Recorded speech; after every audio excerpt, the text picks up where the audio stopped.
very good morning, dear students of class 9th. Today we are going to start second part of second chapter, that is the Sahnai of Bismillah Khan. My dear students, in this chapter we will discuss about the music. Whatever we will study about, that will be related from the lesson, that will be related from a figure, Bismillah Khan, the greatest even Ustad of Sahnai. Okay, so my dear students, without making a delay, let's have a start of the topic. The first para of this one is, as written, Emperor Aurangzeb banned the playing of a musical instrument called pungi in the royal residence, for it had a shrill, unpleasant sound. Pungi became the generic name for reeded noisemakers. Few had thought that it would one day be revived. A barber of family of professional musicians who had access to the royal palace decided to improve the tonal quality of the pungi. He chose a pipe with a natural pungi, which a natural hollow stem that was longer and broader than the pungi, and made 7 holes on the body of the pipe. When he played on it, closing and opening of the sum of the holes, soft and melodious sound were produced. He played the instruments before royalty and everyone was impressed. The instruments, so different from the pungi, had to be given a new name, as the story goes, since it was first played in the Shah's chambers and was played by a nai, that is barber. The instrument was named Sahnai. Okay, so my dear students, as you can see, some hard words that is given as a reeded, okay, and a generic name, that's a name that is given to a class or a group of as a whole. When a class or a group is considered as a single one, then it becomes as a whole, then it is considered as a generic one, right? Then after further, reeded, as you can see, reeded is written wind instruments that which have reeds like the flute, the clarinet, right? And Aurangzeb banned the playing of the musical instrument that was considered as a pungi because it was having an unpleasant sound. And now pungi became a common name, a generic name for the noisemakers, right? A few person, a number of person, even you can say also that some person have thought, and some person have thought that definitely one day it will be improved, its condition will be improved, and one of the family of barbers, those were professional musicians and those had access to the royal palace, they decided to improve the tonal quality of pungi. And for what they had done, they had just searched for a long stick that was a natural hollow stem, and they made a 7 holes inside it, and when they blown water, then they blow air from their mouths, and they closed and opened all of the holes one by one. It produced a sound, and the sound was very fine. Later it was called as Sahnai. As you can see, the Sahnai is a compound name. First, when it played before the Shah's chambers, that was Sah, and Nai is considered as a barber. So that's why it is called Sahnai. Now you can see inside the picture the pungi and Sahnai. Okay, my dear students, so let's have a look on the second para. The sound of the Sahnai began to be considered auspicious, and for this reason it is still played in the temples and is an indispensable component of any North Indian weddings. In the past, the Sahnai was part of Naubat, or traditional ensemble of 9 instruments found at royal courts. Till recently, it was used only in temples and weddings. The credit for bringing the instruments onto the classical stage goes to Ustad Bismillah Khan. Right?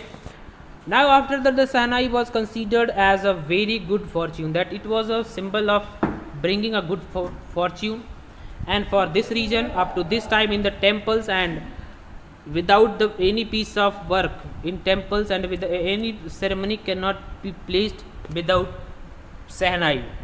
Now up to this time in the weddings, the credit bringing this instrument onto a classical stage goes to Ustad, and bringing Sahnai into our culture, it is a part of a classical stage. The credit for this, who was the responsible, then the name goes to Ustad Bismillah Khan. Okay. As a 5 years old, Ustad Bismillah Khan played Gilli Danda near a pond in an ancient state of Dumrao in Bihar. He would regularly go to the nearby Bihari Ji temple to sing the Bhojpuri Chaita, at the end of which he would earn a big laddu weighing 25 kg, 1.25 kg, a prize given by local Maharaja. This happened 80 years ago, and the little boy had travelled far to earn the highest civilian award, that is the Bharat Ratna. Highest civilian award. These two lines you will have to underline like this, right? So when Bismillah Khan was only 5 years old and he was playing Gilli Danda in Bihar, and the name of his village was Dumrao, and regularly go to Bihari temple, and he sang Bhojpuri Chaita, and for what? At the end of this, he earned a weight of 21.25 kgs laddu. And this was happened before 80 years. The story is from up to this point. The story is before 80 years from this point. And this has been ended. So, and this led him to the highest civilian award of India, that is the Bharat Ratna. Born on 21st of March 1916, Bismillah belongs to a well-known family of musicians from Bihar. His grandfather Rasul Baksh Khan was a Sahnai Nawaz of Bhojpur King's Court. His father was Paigambar Baksh, and other paternal ancestors were also great Sahnai players. That means Sahnai was in his gene. So he was born at 21st of March 1916 and in Bihar, and he belongs to a family of musicians. His father was musician whose name was Paigambar Baksh. His grandfather was also a musician whose name was Rasul Baksh Khan, and other ancestors were also musician in his family. Now the young boy took the music early in life at the age of 13, when his mother took him to his maternal uncle's house in Banaras.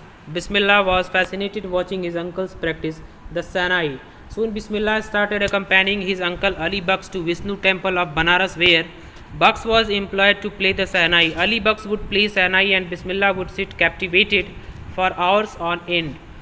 Slowly he started getting lessons in playing instruments and would sit practicing throughout the day. For years to come, the temple of Balaji and Mangala Maiya and the banks of Ganga became the young apprentice favorite haunts, where he could practice in solitude. The following waters of Ganga inspired to improvise and invent ragas that were earlier considered to be beyond the range of the Sahnai. Okay, so as a young boy, he took the music in early his life, and at the age of 3, his mother took him to his maternal uncle's at Banaras, and Bismillah Khan was very fascinated that his uncle was watching, and he was just fascinated. He was just surprised after watching his uncle when he was practicing for the songs. And very soon Bismillah Khan started accompanying him, Ali Baksh, to the Vishnu temple at Banaras, where Baksh was employed to play Sahnai, and they play Sahnai, the instrument, and would sit practicing throughout the day, and approximately up to a number of years they practiced on the bank of Ganga near the Balaji and Mangala Maiya temple. and it was a very unique place for being an apprentice, for having an experience again and again. The river Ganga's water always inspired him, and it provides sense of different kinds of ragas. At the age of 14, Bismillah Khan accompanied his uncle to the Allahabad Music Conference, and at the age of his recital, Ustad Fayyaz Khan patted the young boy's back. Work hard and you will make a small, you shall make it. With the opening of All India Radio in Lucknow in 1938 came Bismillah's big break. He soon became an often heard Sahnai player on radio. When India gained independence on 15th August 1947, Bismillah Khan became the first Indian to greet the nation with the Sahnai. He poured his heart into Rag Kafi from the Red Fort to an audience which is included Pandit Jawaharlal Nehru, who later gave his famous Tryst with Destiny speech. At the age of 40, as you can see, the Bismillah gave a company to his uncle and he approached towards Allahabad Music Conference. And at the end of this ceremony, Ustad Fayyaz Khan patted him and said that you must work hard and definitely you shall make it, you shall have your goal. And with the opening of All India Radio in Lucknow in 1938, Bismillah Khan was a big and he became a famous Sahnai player on radio. It was a big break for him, it was just a very good timing for him. When India has freedom on 1947, 15th of August, he became the first one who has showed their respect for the nation with Sahnai. And he poured all his heart out into Rag Kafi at the Red Fort, and all the audiences, including Jawaharlal Nehru, just appreciate that. And later, Jawaharlal Nehru gave his famous speech, Tryst with Destiny speech.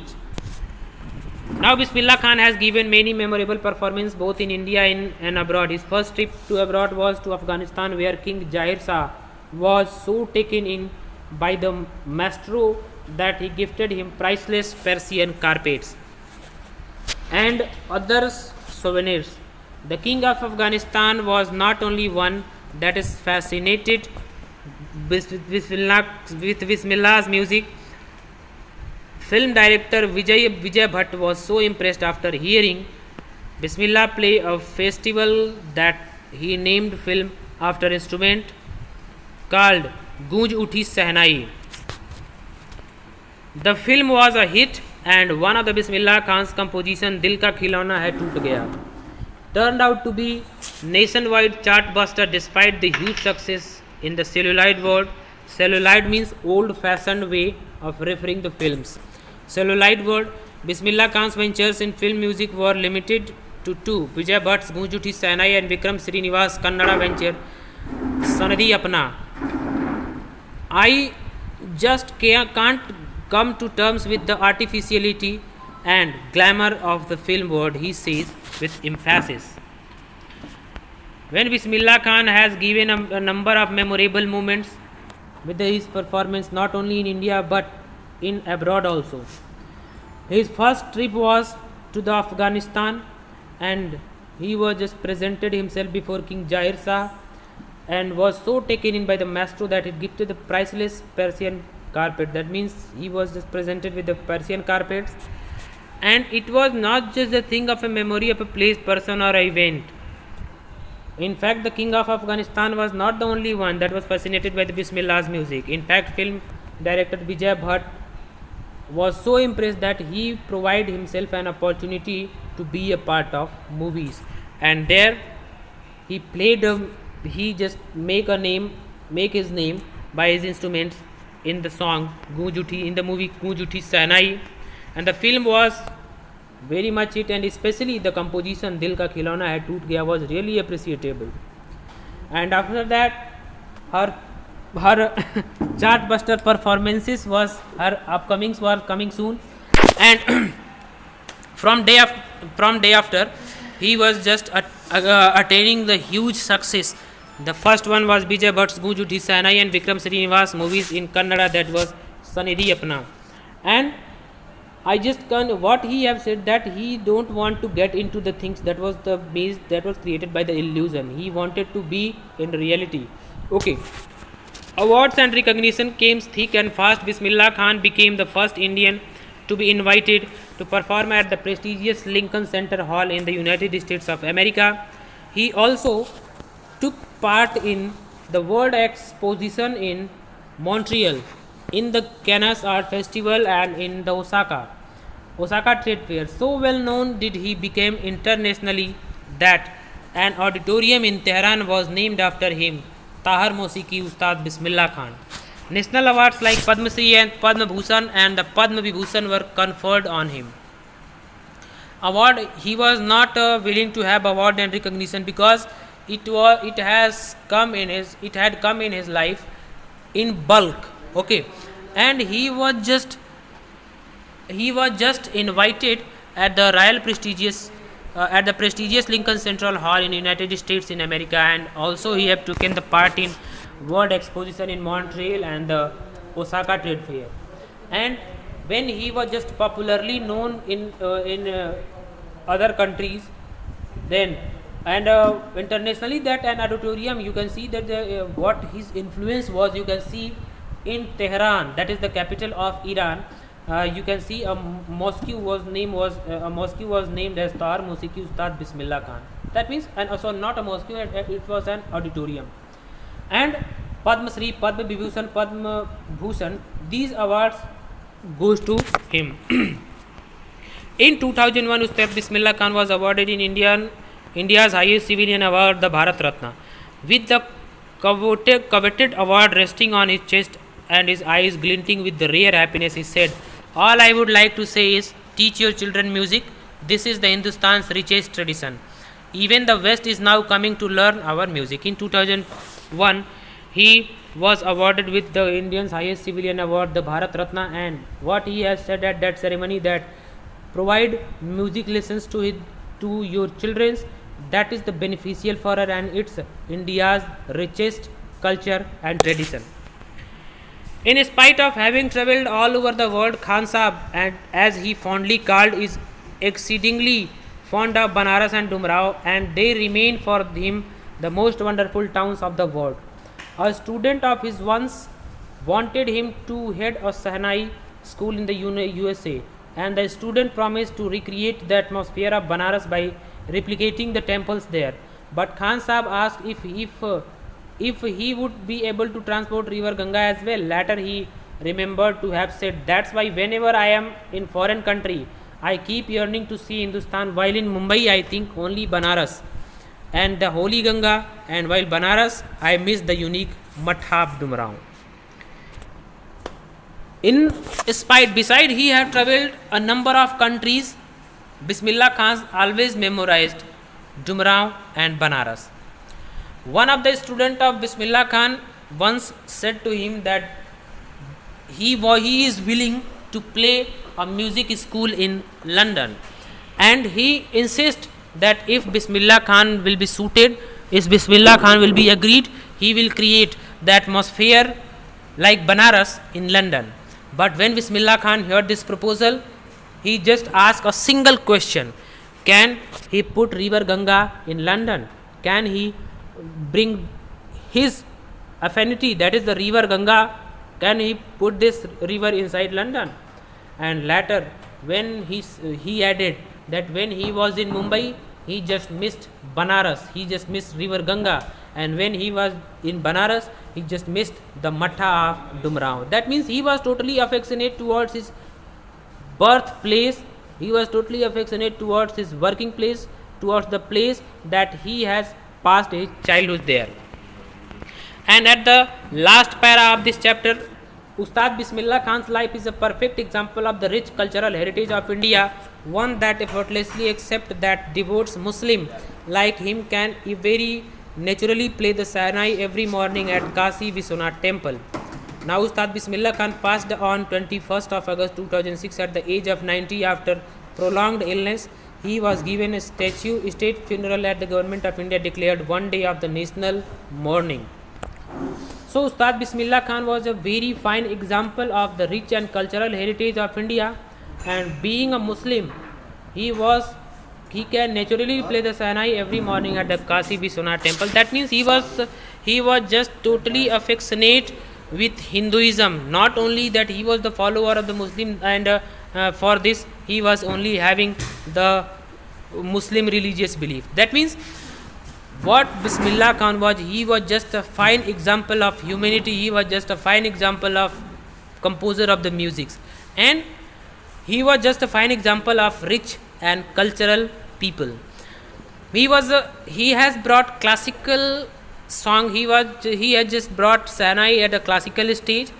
All the responsibility goes to him. Although only another things that is gone, that he has received a number of honor, but one thing, that he has never forgotten his place. He has never forgotten his original. He has never forgotten his values and the morals. So my dear students, I think it's clear to you, and after this explanation, if you are having any issues, if you are having any complications in understanding the meanings, then definitely you are free to ask. So after this, I am just going to send you the question and answer of this one, and you will make it prepare. And if again and again I am telling you, after this any complication you are facing, then you are free to ask. We'll meet in the next video session. Up to the time, thank you, have a nice day, Jai Hind.